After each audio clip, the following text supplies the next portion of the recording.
Professor Kumar, Sie arbeiten als Leiter der Abteilung für ayurvedische Kinderheilkunde am National Institute für Ayurveda, einem staatlichen Exzellenzzentrum für Ayurveda.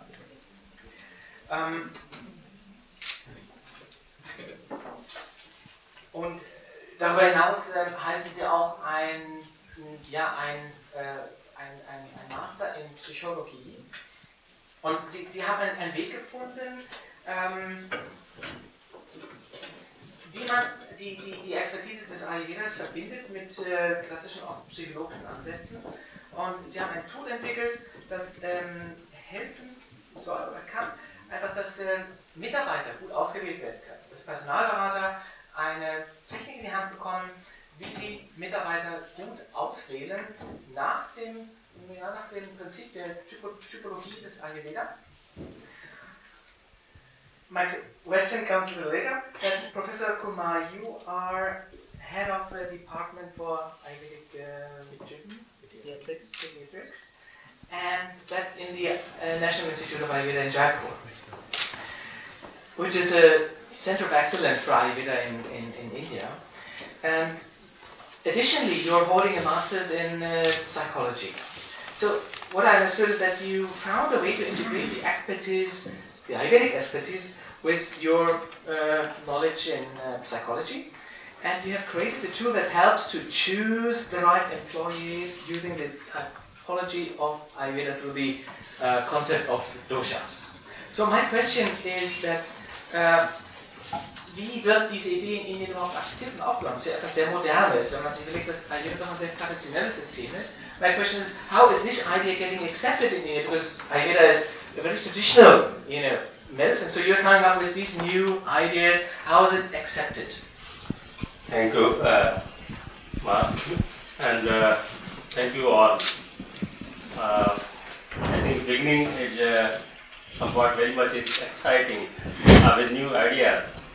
And as you know that I am dealing with children through Ayurveda. That's why I always think about the nations, because we know that the future of children or future of nation, that depends on children.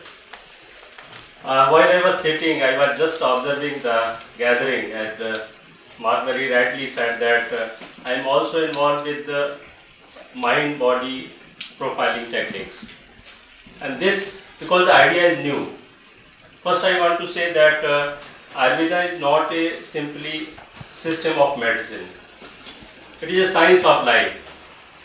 And whatever aspect you think about life, you will find the traces in Ayurveda. And it is we, the people who are involved in Ayurveda, in study, in research, to get those seeds, provide them fertile land, so that they will come up and can help the masses and the public. Professor Kumar arbeitet in verschiedenen Bereichen. Einmal halt die Kinderheilkunde, wo er auch sagt, das ist halt ein ganz wichtiger Punkt, weil es ja da um unsere zukünftigen Generationen geht. Also einfach den Nachwuchs zu fördern und gesund und ganzheitlich aufwachsen zu lassen, dass es in Zukunft für uns alle einfach auch gut weitergeht. Und die andere Seite ist dieses Body-Mind-Profiling, was er macht, wo er einfach sagt, diese Typologien können verwendet werden, damit wir einfach sinnvoll miteinander arbeiten können. Und Ayurveda, die Wissenschaft vom Leben, beinhaltet ja wirklich alles. Das ist wie Samen, die man in den alten Texten findet und die man heute auf neuen Boden, auf neuen Nährboden setzen kann, die wachsen können, aus denen etwas Neues dann entstehen kann. Sorry, because I have some wrong sentence, no problem. But I know that your vata is ready to perceive the things instantly, and you are able to recall the things. So I was very much comfortable. Thank you. Okay. So the next very important issue which Mark raised, that these new ideas where the people they are accepting, of course, for this special technique in India we are having the topmost management institutes, Indian Institutes of Management, and we are having some collaborative work especially on this area, and we are helping managers, because you know that the whole world is converting into business hub, So how you can do best in your business, whatever your business is. So if you just go through Ayurveda, you adopt Ayurveda, you just think about Ayurveda, you will be successful. Und er arbeitet mit verschiedenen großen Institutionen in Indien zusammen, viele Institutionen, die sich mit Managementseminaren und so etwas auseinandersetzen. Es gibt eine gute Zusammenarbeit dort und die Feststellung ist, dass wenn man mit Ayurveda arbeitet, schon alleine sich mit Ayurveda auseinanderzusetzen, diesem Lebensstil zu folgen und so weiter, dazu beiträgt, dass man erfolgreich sein wird oder erfolgreich ist. Regarding the concepts of psychology, Ayurveda is having wonderful scope for psychology, and for last I think 2 days Dr. Ram Manohar he is telling to the students about this concept. You know that practically I have applied this concept for care of mental health of children.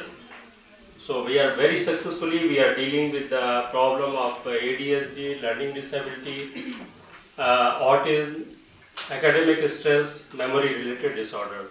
So very well it can be, it fits with the present scenario to help the people and the students and of course the kids. Tatsächlich ist es so, dass diese Typologien und diese Anwendung von diesem Mind-Body-Profiling nicht nur auf Manager angewendet wird von ihm, sondern auch auf Kinder. Und es ist so, dass diese Typologien, wenn er mit den Kindern dann arbeitet, tatsächlich sehr hilfreich sind, um herauszufinden, wie man den Kindern optimal helfen kann. Wenn es um Lernschwächen geht, Konzentrationsschwächen, wenn sie Erinnerungslücken haben, ADHS und all diese Geschichten, da ist es sehr hilfreich, eben diese Typologie zu nutzen und entsprechend dieser Typologie mit den Kindern zu arbeiten. Ich finde es ganz interessant, ganz spannendes Thema. Schließt sich wirklich die Frage an, welche Rolle muss Psychologie denn überhaupt im Bereich Ayurveda einnehmen? Und ist das mittlerweile eine Novität, dass man sich so auf Psychologie jetzt auch im Bereich Ayurveda konzentriert, oder war das schon immer so und war es eher vergessen? My question goes that it's very interesting what you're doing in this concept. To integrate psychological elements and aspects within therapy. Well, when I look on the classical Ayurveda, psychology always comes late. And for the future, what would you say, Professor Kumar? Should psychology play a more important role within the Ayurveda therapy?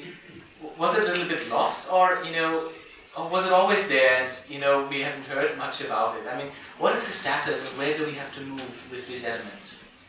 I think just considering the present status, it is my personal opinion that the other concepts of Ayurveda along with the psychological concept must go hand in hand, because we always talk about that Ayurveda joins us with the environment through our body, mind, and of course the spiritual aspect. So we should not forget that aspect, because otherwise we are considering simply the body, we are just losing something very big. So it is high time that when we are planning to for counseling, for treatment, for anything, this aspect, psychological aspect, must be considered very carefully, and Ayurveda is going to help a lot in this regard. Die Psychologie ist schon immer ein ganz wichtiger Bestandteil natürlich des Ayurveda gewesen. Wenn ich ganzheitlich jemand behandle, dann spielt die Psyche natürlich immer mit eine Rolle. Und wenn ich eben jemand in Diagnose oder Therapie begleite, dann sind der Körper, der Geist und die spirituelle Ebene immer verbunden. Es ist einfach Hand in Hand und läuft immer zusammen, und man sollte auch keine Ebene eben vergessen oder unterschlagen. Die Psychologie ist eigentlich immer dabei gewesen. Thanks a lot. It's inspiring what you're doing. So I would like to introduce Dr. Jennifer Lee from the Arizona, USA. I heard Arizona had some blackout of electricity, and so, but you found your way. That's well, Dr. Lee, you are working as professor and researcher in the field of medical anthropology. And you're doing this for a couple of years now, especially with and in the field of Ayurveda. So, for our listeners, that you really engaged in professionalize Ayurveda as a medical system and as a scientific system, and you try with your research works to underline this area for Ayurveda. Yes, so I'm trained as a medical anthropologist and also as an Ayurvedic clinician. And I taught Ayurveda for a number of years. And I have a background also in research, healthcare research.